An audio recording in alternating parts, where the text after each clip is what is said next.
ராஜன்.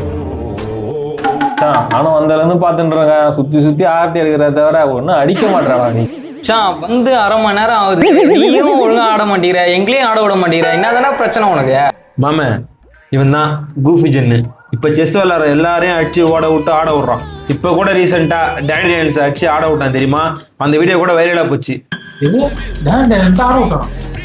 டேய் தெரிஞ்சா பேசு, அது டேனி டேனியல்ஸ் இல்ல, ஜோ டேனியல்ஸ். ஏதோ டேனியல்ஸ் ஆட விட்டான்ல, அவன் எப்படி அவன் ஆட்டத்தில் புலியோ, நான் என் ஆட்டத்தில் புலி. அவனை இந்த ஆட்டத்தில் அவனை ஜெயிச்சு ஆட விடல, நான் விக்கி கிடையாதுடா. என்ன மச்சான் சீரியஸா பேசிட்டு காமெடி பண்ற? அவன் என்ன இன்டர்நேஷனல் செஸ் பிளேயர், அவனை போய் நீ அவனுக்கு கூட விளாடணுன்ற? அதை விடு மச்சான், நேற்று பிளாக் அண்ட் ஒயிட் எல்லாரும் கூப்பிட்டு 5யும் 10யும் போட்டேன். ஃபர்ஸ்ட் ஆட வாங்கணுமா குழி வாங்கணுமா கேட்கறான் மச்சான். பின்ன மச்சான் என்னெல்லாம் அவனை ஜெயிச்சு அவனை ஆட முடியாதுன்றீங்களா? மச்சான் நீ அங்க போய் ஆடலாம் முடியாது, பக்கத்து தெருல ஆடலும் போலம் போடுறாங்க, அங்க வேணா போய் ஆடலாம். சரி மச்சான், என்னால அவனை கேரம் போர்டில் ஜெயிக்க முடியாதுன்னு வச்சுக்கோ. நான் ஏன் அவன் வழியில போய் அவனை செஸ்ல ஜெயிக்க கூடாது? இது செஸ்ஸா? செஸ் ஸ்பெல்லிங் தெரியுமா முதல்ல உனக்கு? ஸ்பெல்லிங் தெரியுமாவா? இது அதான் ரூம்ல 3 மாசமா பிராக்டிஸ் பண்ணுகிறேன். இரு வரேன்.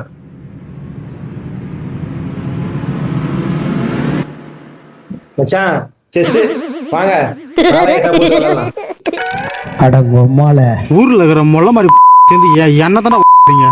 ஏய் வாடா.